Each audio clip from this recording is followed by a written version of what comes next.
అందరికీ నమస్కారం.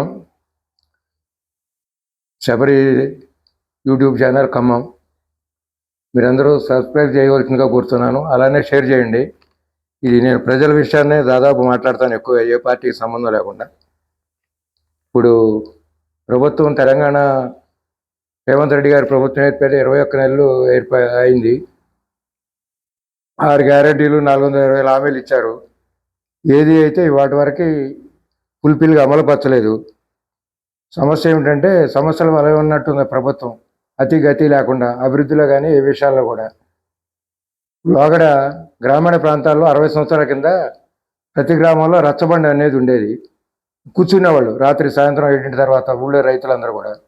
ఆ రచ్చబండిలో ఏంటంటే డిస్కస్ చేసేది ఏప్రిల్ మేలో ఏం పంటలు వేద్దాం, ఏం విత్తనాలు పెడదాం, నాగాలు ఏంటి, దమ్ము నాగలు ఏంటి, మెట్ట నాగలు ఏంటి, వరి ఏం విత్తనాలు పెడదాం, లేనివాడు ఉంటే పక్క విత్తనాలు ఎవరి దగ్గర తెచ్చుకుందాం, ఎడ్లు లేనివాడు ఎడ్లు కొనుక్కోవటం.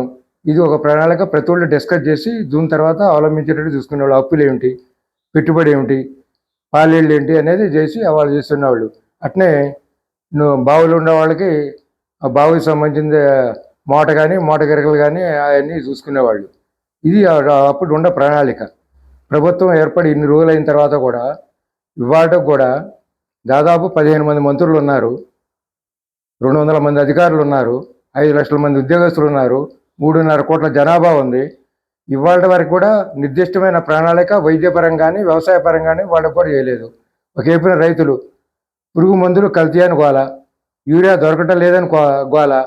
అంటే దీనికి నిర్దిష్టమైన ప్రణాళిక వాళ్ళు కూడా చేసుకోకపోవడం అనేది మొదటి తప్పు. దీనికి కారణం ఎంతమంది బాధ్యత వహించాల్సిందే ప్రభుత్వ పరంగా. ప్రభుత్వమే కాదు, ప్రభుత్వంలో ఉన్న అధికారులందరూ బాధ్యత, ప్రతిపక్షం వాళ్ళు కూడా వాళ్ళంతా వాళ్ళు బాధ్యత వహించాల్సింది. అంటే ప్రభుత్వ పాలన అనేది కనీసం కుటుంబ పాలన లెవెల్లో కూడా వాళ్ళు ఎంతమంది ఉండి కూడా చేసుకోలేకపోతున్నారు. లోగడ ఎట్ట చేసుకున్నప్పుడు లోగడ ప్రభుత్వాలు కూడా నిర్దిష్టంగా అట్టుండి ప్రణాళికలు ఉన్నాయి. ఇవన్నీ ప్రణాళిక లేకపోవటమే ఇవన్నిటి కూడా. పురుగు మందులు కూడా కల్తీ అనుకోవాలా, విత్తనాలు కల్తీ అనుకోవాలా, చివరికి ఎరువులు కల్తీ అనుకోవాలా, యూరియా దొరకట్లేదు అనుకోవాలా. రోజు ఈ గోళం గురించి పట్టించుకున్న ఎవరికి కనపట్లకే వీళ్ళ మీద వాళ్ళు కేంద్ర రాష్ట్ర ప్రభుత్వం అంటే నిర్దిష్టమైన ప్రణాళిక లేకపోవటం వల్లే ఈ కారణాల నుండి ఈ విధంగా తెచ్చుకున్నారు. ఇప్పుడు కూడా ఏది కూడా ఇప్పుడు వరకు ఆ గోళని పట్టించుకున్న వాళ్ళు కనపట్లేదు వాటికి కూడా. రెండోది ఏంటంటే ఒకటి రేషన్ కార్డులు, మేము తెల్ల బియ్యం ఇచ్చినా రేషన్ కార్డులు అన్నారు, ఇష్టం వచ్చినట్టు రేషన్ కార్డులు ఇస్తున్నారు. పేదవాళ్ళు ఇవాళ కూడా తెలియట్లే. రేషన్ కార్డు మళ్ళీ సన్న బియ్యం అంటున్నారు, సన్న బియ్యానికి యాడ్లు ఇచ్చే చేసుకున్నారు తప్ప యథారాజే అమ్ముకునే వాళ్ళు అమ్ముకునే ఉన్నారు. ఇవాళ కూడా ఆ విధంగానే ఉన్నాయి. ఇంకోటి పార్టీ మారిన ఎమ్మెల్యేల గురించి, పార్టీ మారలేదని వీళ్ళు అంటారు, మారిన వారు మారి చేసుకున్న అభివృద్ధి పనులని వాళ్ళు అన్నారు. ఇవాళ వరకు కూడా చివరి కోర్టులో దాకా కూడా కోర్టు కూడా 3 నెలల్లో దాన్ని నిర్ణయం తీసుకోమంటే స్పీకర్ గారు నోటీస్ ఇస్తే ముఖ్యమంత్రి గారు మేము చేసుకోలేదు, అభివృద్ధి పనుల గురించి చేరారు వాళ్ళు అంటాడు. వాళ్ళు కండలు మార్చుకుని మేము అభివృద్ధి గురించి చేసుకున్నాను వాళ్ళు అంటారు. ఈ బీఆర్ఎస్ పార్టీ వాళ్ళు చేరారు కాబట్టి వాళ్ళు డిస్క్వాలిఫై చేయమని వెళ్ళకోవాలా. అంటే అస్తవ్యస్తంగా పరిపాలన అంతా కూడా ఇవాటి వరకు కూడా అస్తవ్యస్తం కింద తయారయ్యి ఈ విధంగా తయారైంది. ఇంకోటి ఇవాటికి కూడా నిర్దిష్టమైన ప్రణాళికలు గ్రామాల్లో ఒకటి ఈ పంచాయతీ ఎలక్షన్ గురించి కూడా చేసుకోవాలి. సొసైటీలను పొడిగించారు, పంచాయతీల గురించి నిర్ణయం తీసుకోవాలి, బీసీల సంఘాల గురించి కూడా. ఈ విధంగా చేసి ప్రభుత్వాన్ని అస్తవ్యస్త చేసి పాలన మీద గాడిపట్ల ఎవరికి వారు ఏమైనా తీర్లు అన్నట్టున్నాయి. ఊళ్ళల్లో లోకల్ ఎమ్మెల్యే తయారైనట్టే తయారయ్యారు.